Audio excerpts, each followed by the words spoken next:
Hello students, ഇന്നത്തെ സെഷനിൽ നമ്മൾ ഡോമിനൻസ് റൂൾ, അതായത് ഗെയിം തിയറിയിലെ ഡോമിനൻസ് റൂൾ ഉപയോഗിച്ച് മിക്സ്ഡ് മെത്തേഡിൽ എങ്ങനെയാണ് വാല്യൂ ഓഫ് ദ ഗെയിമും പ്ലെയർ എ പ്ലെയർ ബിയുടെ സ്ട്രാറ്റജീസൊക്കെ കണ്ടുപിടിക്കുന്നത് എന്നാണ് നോക്കാൻ പോകുന്നത്. ഒരു കണ്ടിന്യൂവേഷൻ വീഡിയോ ആണ്. ഡോമിനൻസ് റൂൾ ഉപയോഗിച്ച് എങ്ങനെയാണ് ഒരു പ്യുവർ സ്ട്രാറ്റജിയുടെ സൊല്യൂഷൻ കണ്ടുപിടിക്കുന്നത് എന്നാണ് വീഡിയോ ഞാൻ ഓൾറെഡി അപ്ലോഡ് ചെയ്തിട്ടുണ്ട്. ഈ ബെല്ലൈക്കണിൽ ക്ലിക്ക് ചെയ്തിട്ട് ഐ ബട്ടണിൽ ക്ലിക്ക് ചെയ്തിട്ട് നിങ്ങൾക്കത് കാണാം. അപ്പോൾ നമുക്ക് ഇന്നത്തെ മിക്സ്ഡ് മെത്തേഡ് വഴി എങ്ങനെയാണ് ഡോമിനൻസ് റൂൾ അപ്ലൈ ചെയ്യുന്നതെന്ന് നമുക്ക് നോക്കാം. അപ്പോൾ ഇതാണ് നമ്മളുടെ പേ ഓഫ് മെട്രിക്സ്. പ്ലെയർ എയുടെയും പ്ലെയർ ബിയുടെയും സ്ട്രാറ്റജീസാണ്. അപ്പോൾ നമ്മൾ ഡോമിനൻസ് റൂൾ അപ്ലൈ ചെയ്യുമ്പോൾ ഏറ്റവും ആദ്യം ചെയ്യേണ്ടത് നമ്മൾ റോ വൈസ് ഇതിൻ്റെ ടോട്ടൽ കണ്ടുപിടിക്കുക. അതായത് 5 പ്ലസ് -3 പ്ലസ് 3 പ്ലസ് 4 ഇത് നമ്മൾ 9 കിട്ടും. അപ്പോൾ നമുക്ക് എല്ലാത്തിനെയും ടോട്ടൽസ്, റോ വൈസ് ടോട്ടൽസ് നമുക്കിവിടെ എഴുതാം. ഈ റോയുടെ ടോട്ടൽ 10, 4 -4 പോയി, ആൻഡ് ഇതിൻ്റെ ടോട്ടൽ 0. ഓക്കെ, ഇനിയാണ് നമ്മൾ ഡോമിനൻസ് കാണുന്നത്. നോ, റോ വൈസ് ഡോമിനൻസ് കാണുമ്പോൾ നമ്മൾ ശ്രദ്ധിക്കേണ്ട കാര്യം ഇതാണ്. റോ വൈസ് ഡോമിനൻസിൽ നമ്മൾ ഫസ്റ്റ് ഏറ്റവും ചെറിയ സം കിട്ടിയത് ഏതാണെന്ന് വെച്ചാൽ നോക്കാം. ഏറ്റവും കുറവ് ഏതാണ്? ഈ റോയാണ്. ഓക്കെ, ഈ റോയും ബാക്കി ഏറ്റവും കൂടുതൽ സം കിട്ടിയ റോയും തമ്മിൽ മാച്ച് ചെയ്ത് നോക്കാം. അത് ഏതെങ്കിലും ഒരു റോ ഡോമിനേറ്റ് ചെയ്യുന്നുണ്ടാവും. ആ റോ ആണ് നമ്മൾ കണ്ടുപിടിക്കുന്നത്. നോർമലി സമ്മ് കുറഞ്ഞതും സമ്മ് കൂടിയതും കൂടി എടുക്കുമ്പോൾ സം കൂടിയതിൻ്റെ നമ്പേഴ്സ് ഡോമിനേറ്റ് ചെയ്യും. ഇപ്പോൾ കണ്ടോളൂ, നമുക്ക് ഓരോ റോ വൈസ് നോക്കാം. ഇവിടെ 0 സം കിട്ടിയതും 10 സം കിട്ടിയതും തമ്മിൽ കമ്പാരിസൺ നോക്കാം. അപ്പോൾ 3ഉം 5ഉം 5 ആണ് ഡോമിനേറ്റിംഗ്, 5 ആണ് വലുത്. അപ്പോൾ 5 is dominating. -3 4 is dominating. -4 5 is dominating. പക്ഷേ ഇവിടെ പോയി, ഇവിടെ -4 ഇസ് ഡോമിനേറ്റിംഗ്. സോ ഇത് തമ്മിൽ ഡോമിനേഷൻ ഇല്ല, റോ വൈസ് ഡോമിനേഷൻ ഇല്ല. ഇനി ഇതും തൊട്ടടുത്ത സം ഏതാണെന്ന് നോക്കാം. 9 ആണ്. അത് തമ്മിൽ ഡോമിനേഷൻ ഉണ്ടോ? -3ഉം 4ഉം നോക്കുമ്പോൾ 4 ഇസ് ഡോമിനേറ്റിംഗ്. -3ഉം 3ഉം നോക്കുമ്പോൾ 3 ഇസ് ഡോമിനേറ്റിംഗ്. -4ഉം -3 is dominating. ഇവിടെ ഇത്തിരി കൺഫ്യൂഷൻ വരാൻ സാധ്യതയുണ്ട്. -4ഉം -3ഉം നോക്കുമ്പോൾ -3 ആണ് വലുത്. So -3 is dominating. 4 and 5 again 5 is dominating. അപ്പോൾ ഡോമിനേറ്റ് ചെയ്യുന്നത് നമ്മൾ കട്ട് ചെയ്യുന്നില്ല. ഏതാണോ ഡോമിനേറ്റ് ചെയ്യപ്പെട്ടത്, which is the smaller one, അത് നമ്മൾ കട്ട് ചെയ്ത് ക്യാൻസൽ ചെയ്ത് കളയും. ഓക്കെ, അപ്പോൾ ക്യാൻസൽ ചെയ്ത് കളഞ്ഞു. ഇനി നമ്മൾക്ക് ഈ ഫസ്റ്റ് 2 റോയ് വെച്ചിട്ടാണ് നമ്മൾ കണ്ടിന്യൂ ചെയ്യുന്നത്. ഇതിൽ വെച്ചിട്ട് നമുക്ക് നോക്കാം, ഇത് തമ്മിൽ എന്തെങ്കിലും ഡോമിനേഷൻ ഉണ്ടോ? 4ഉം 5ഉം 5 ഡോമിനേറ്റിംഗ്, 3ഉം 4ഉം 3 ഡോമിനേറ്റിംഗ്. അപ്പം നമുക്ക് 4 ഇസ് ഡോമിനേറ്റിംഗ്. -3 5 is dominating. പക്ഷേ ഇവിടെ ഡോമിനേഷൻ ഇല്ല. അപ്പോൾ എനിവേ നമുക്ക് റോ വൈസ് ഡോമിനേഷൻ കിട്ടുന്നില്ല. അപ്പോൾ നമ്മൾ എന്ത് ചെയ്യുന്നു? ഈ 2 റോ മാത്രം എടുത്തെഴുതും. ഓക്കെ, നമുക്ക് ഈ 2 റോ മാത്രം എടുത്തതിന് ശേഷം പ്ലെയർ എ പ്ലെയർ ബി എന്നൊക്കെ എഴുതി നമ്മളിനി കോളം വൈസ് ഡോമിനൻസ് ആണ് നോക്കാൻ പോകുന്നത്. എന്താണ് കോളം വൈസ് ഡോമിനൻസ്? ഈ കോളം വൈസ് ഡോമിനൻസ് നോക്കുമ്പോൾ കോളം വൈസ് ആണ് നമ്മൾ ടോട്ടൽ കണ്ടുപിടിക്കേണ്ടത്. So 5 - 4 is 1, -3 5 is 2, 4 and 3 is 7, and 4 and 5 is total is 9. നമ്മൾ ജസ്റ്റ് ആഡ് ചെയ്തു, നമ്പേഴ്സ് തമ്മിൽ ആഡ് ചെയ്തു. നമ്മളെന്താ ചെയ്യുന്നത്? നമ്മൾ ഏറ്റവും ചെറിയ വാല്യൂവും ഏറ്റവും വലിയ വാല്യൂവും തമ്മിൽ കമ്പാരിസൺ, ഡോമിനൻസ് ആണ് നോക്കാൻ പോകുന്നത്. ഏറ്റവും ചെറിയ വാല്യൂ എത്രയാണ്? ഇതാണ്. ഏറ്റവും വലുത് ഇതാണ്. നൗ ഡോമിനൻസ് നോക്കുമ്പോൾ 5ഉം 4ഉം 5 ഇസ് ഡോമിനേറ്റിംഗ്. പക്ഷേ ഇവിടെ -4 and 5 ഡോമിനൻസ് ഇല്ല. സോറി. നൗ ഇതും തൊട്ടടുത്ത നമ്പർ ഏതാ? 7. So 5 and 3. 5 and 3ൽ 5 ഇസ് ഡോമിനേറ്റിംഗ്. -4 and 4 ഇപ്പോഴും ഇല്ല. So will check these 2. 5 and -3. 5 and -3ൽ 5 ഇസ് ഡോമിനേറ്റിംഗ്, ബട്ട് -4ൽ ഡോമിനൻസ് കിട്ടുന്നില്ല. കണ്ടിന്യൂയിങ് നമുക്ക് 2 വെച്ച് നോക്കാം. സം 2 വെച്ചിട്ട് will try to compare.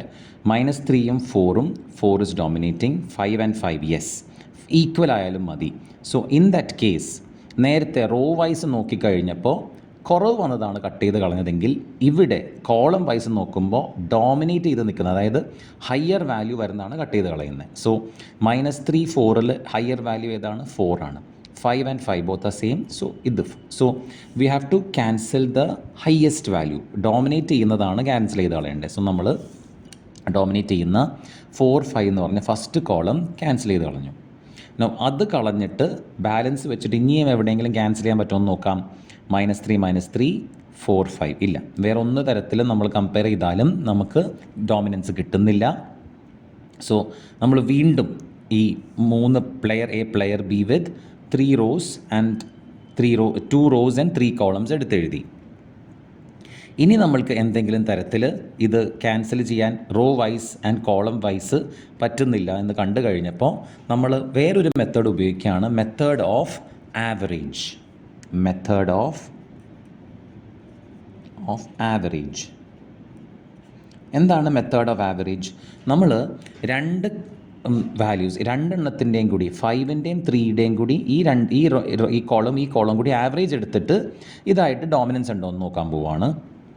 So 5 - 3/2 that is equal to 5 - 3/2 is equal to 1 - 4 - 5/2 that is equal to -4 + 5 that is equal to 1/2.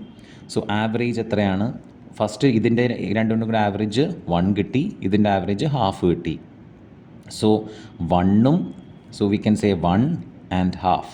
So this is actually dominated. 1 is dominated by 3. 3 is dominating. Half is dominated by 4. 4 is dominating. അല്ലേ, ഹാഫിനേക്കാളും വലുതാണ് 4. അപ്പം നമുക്ക് dominate ചെയ്ത് നിൽക്കുന്നത് cut ചെയ്ത് കളയാം. So finally നമ്മൾക്ക് ആകെ 4 എണ്ണം മാത്രമേ ഉള്ളൂ. 5 - 3 - 4 and 5. ഈ 4 ഗെയിം വാല്യൂസ് മാത്രമേ ഉള്ളൂ. ഇങ്ങനെ വന്ന് നമ്മൾ സ്റ്റക്കായി നിൽക്കുകയാണ്.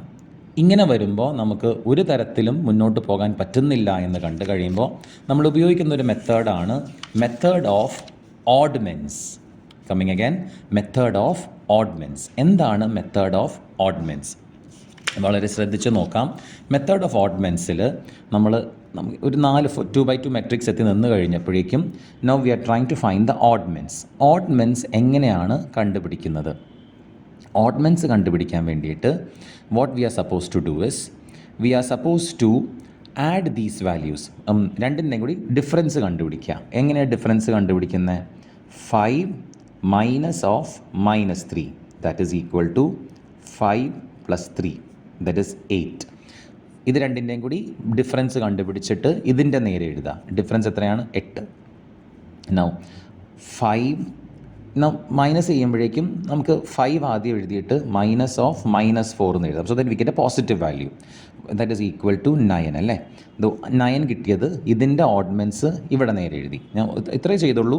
ഞാൻ 5 - 4 എഴുതി. സോ എനിക്ക് പോസിറ്റീവ് ഓഡ്മെൻറ്റ് കിട്ടാൻ വേണ്ടിയിട്ടാണ്. അതുപോലെ ഇവിടെ ഞാൻ ആഡ് ചെയ്യുകയാണ് 5 - -4 ദാറ്റ് ഈസ് ഈക്വൽ ടു 9. 9 ഞാൻ ഇവിടെ എഴുതുന്നു. ഇത് ആഡ് ചെയ്യുമ്പോഴേക്കും 5 - -3 ദാറ്റ് ഈസ് ഈക്വൽ ടു 8. 8 ഞാൻ ഇവിടെ ആഡ് ചെയ്യുന്നു. സോ അങ്ങനെ ഞാൻ ഓഡ്മെൻസ് കണ്ടുപിടിച്ചു. ഓഡ്മെൻസ് കണ്ടുപിടിച്ചതിന് ശേഷം നമുക്കിപ്പോൾ പ്രോബബിലിറ്റീസ് കണ്ടുപിടിക്കാൻ സാധിക്കും. എങ്ങനെയാണ് പ്രോബബിലിറ്റീസ് കണ്ടുപിടിക്കുന്നത്?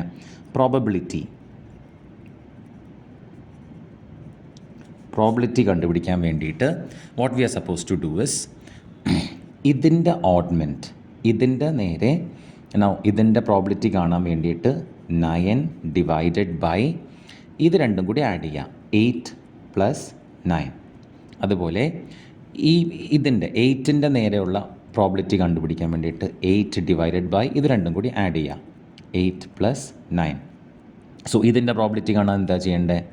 8 ഇത് രണ്ടും കൂടി ആഡ് ചെയ്യാം. 9 + 8.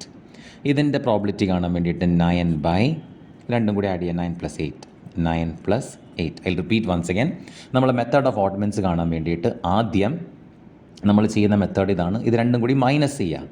മൈനസ് ചെയ്തിട്ട് ആ വാല്യൂ ഇവിടെ എഴുതുക. ഇത് രണ്ടും കൂടി മൈനസ് ചെയ്തിട്ട് വാല്യൂ ഇവിടെ എഴുതുക. പോസിറ്റീവായിട്ടുള്ള ഒരു വാല്യൂ കിട്ടാൻ വേണ്ടിയിട്ട് 5 - -4 ചെയ്തു. 9 കിട്ടി. ഇതും കൂടി മൈനസ് ചെയ്തിട്ട് ഇവിടെ എഴുതണം. ഇതും കൂടി മൈനസ് ചെയ്തിട്ട് ഇവിടെ എഴുതി. അപ്പം നമുക്ക് വാല്യൂസ് ഓഫ് ഓഡ്മെൻസ് കിട്ടി. ഇനി നമ്മൾ പ്രോബബിലിറ്റിയുടെ വാല്യൂസാണ് കാണുന്നത്. പ്രോബബിലിറ്റി കാണാൻ വേണ്ടിയിട്ട് ഈ നമ്പർ ഓഡ്മെൻറ്റിൻ്റെ വാല്യൂ എഴുതി. അതിനുശേഷം ഈ കിട്ടിയേക്കുന്ന 2 ഓഡ്മെൻസ് ഡിനോമിനേറ്റർ. പിന്നെ ഈ വാല്യൂ ഇവിടെ എഴുതി, ഈ കിട്ടിയേക്കുന്ന 2 വാല്യൂസ് ഡിനോമിനേറ്റർ. ഇവിടെ ഇതിൻ്റെ ഓഡ്മെൻറ്റ് പ്രോബിലിറ്റി കാണാൻ വേണ്ടിയിട്ട് 8 ഇവിടെ തന്നെ എഴുതി, 8 + 9 താഴെ, 9 എഴുതി, 9 + 8 താഴെ. ഇതോടെ നമുക്ക് ആവശ്യമുള്ള പ്രോബിലിറ്റി വാല്യൂസ് എല്ലാം തന്നെ കിട്ടിക്കഴിഞ്ഞു. സോ നമുക്കിപ്പോൾ കാണേണ്ടത് എന്താണ്? പ്ലെയർ എയുടെ വാല്യൂ ഓഫ് ദ ഗെയിമാണ് അല്ലേ.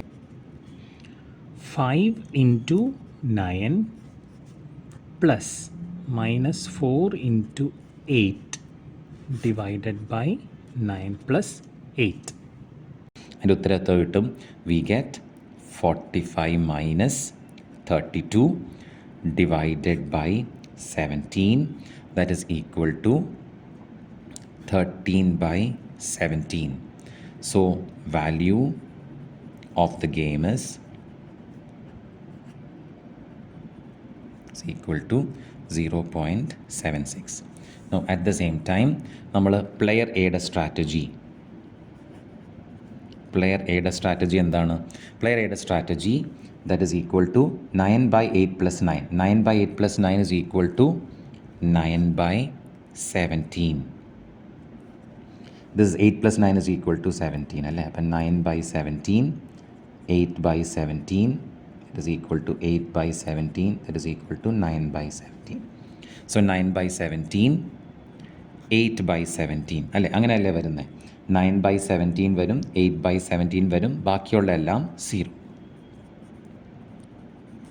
പ്ലെയർ ബിയുടെ ആണെങ്കിലോ, പ്ലെയർ ബിയുടെ വാല്യൂ 8 by 17 അല്ലേ? പ്ലെയർ ബിയുടെ ഇങ്ങനെയാണല്ലോ നോക്കുന്നത്, പ്ലെയർ ബിയുടെ നേരെ. ഇപ്പോൾ 8 by 17,